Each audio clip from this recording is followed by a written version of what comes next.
A fala do ex-presidente Lula neste 7 de setembro foi um fato político importantíssimo.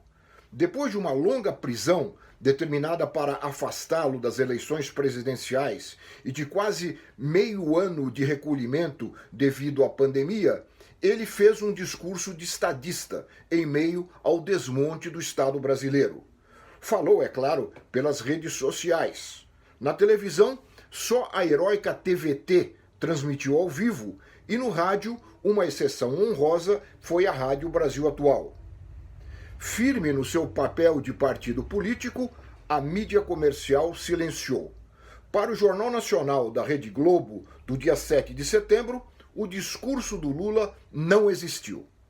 Nas capas dos grandes jornais, dos jornalões, também nada.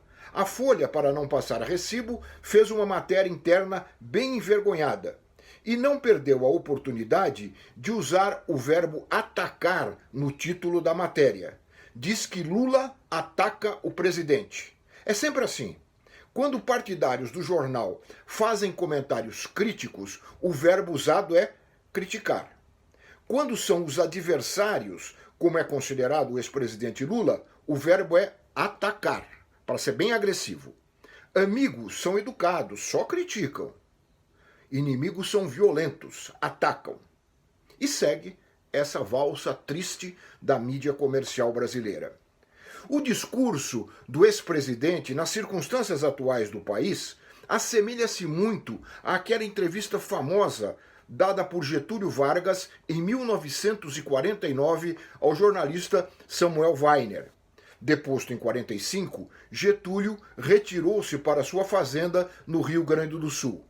No Carnaval de 1949, o jornal, importante jornal do Rio de Janeiro, publicou a entrevista bombástica feita pelo Samuel Weiner.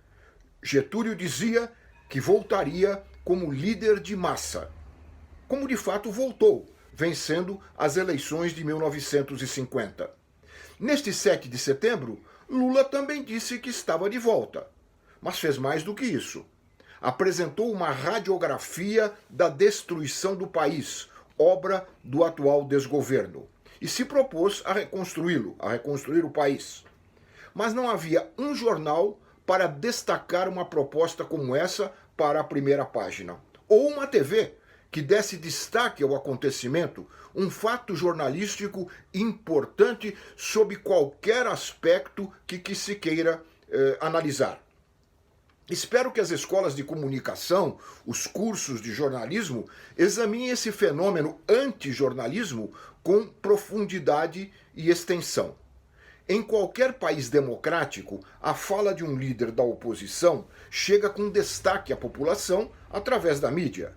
No caso brasileiro, a importância é ainda maior, por se tratar também, além de líder da oposição, também de um ex-presidente, que governou o país por 2 mandatos, saiu com elevados índices de aprovação e fez a sua sucessora. Mas para o partido da mídia, isso não interessa. Quer apagar toda essa história. Tenta de todas as formas condenar Lula ao ostracismo. Como tentou, na época da prisão, contando com o inestimável apoio da organização jurídica de Curitiba, denominada Lava Jato, que chegou a impedir entrevistas do ex-presidente. Mas o silêncio nestes dias é também indesculpável. Ao sonegar o discurso de Lula no 7 de setembro, a mídia corrompe a democracia. Os brasileiros têm o direito de saber o que o ex-presidente falou. E a mídia tem a obrigação, como prestadora de serviço público, de mostrar o que ele disse. Nem que fosse ao menos para mostrar o contraditório em relação ao governo atual. Por exemplo, na dupla linguagem usada por esse governo, que fala em patriotismo e independência, enquanto entrega o país para os Estados Unidos. O fato do inominável que ocupa o Planalto beijar a bandeira daquele país é apenas a parte mais visível da subserviência. A escondida, até que eu já mencionei aqui eu mencionei aqui outro dia, foi lembrada na fala do ex-presidente. É a da submissão total.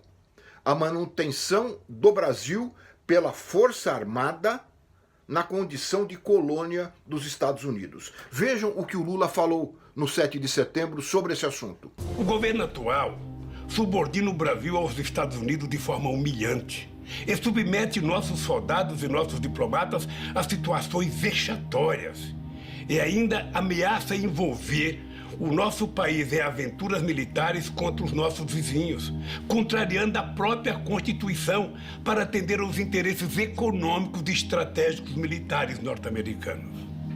A submissão do Brasil aos interesses militares de Washington foi escancarada pelo próprio presidente ao nomear um oficial general das Forças Armadas Brasileiras para servir no Comando Militar Sul dos Estados Unidos, sob as ordens de um oficial americano. Em 1964, se houvesse uma reação ao golpe militar, a Sexta Frota dos Estados Unidos estava pronta para invadir o Brasil.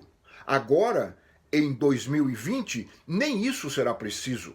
Basta o Comando Militar Sul dos Estados Unidos dizer aos nossos generais o que eles têm que fazer. Mas para a mídia comercial, nada disso interessa. O importante é esconder o Lula.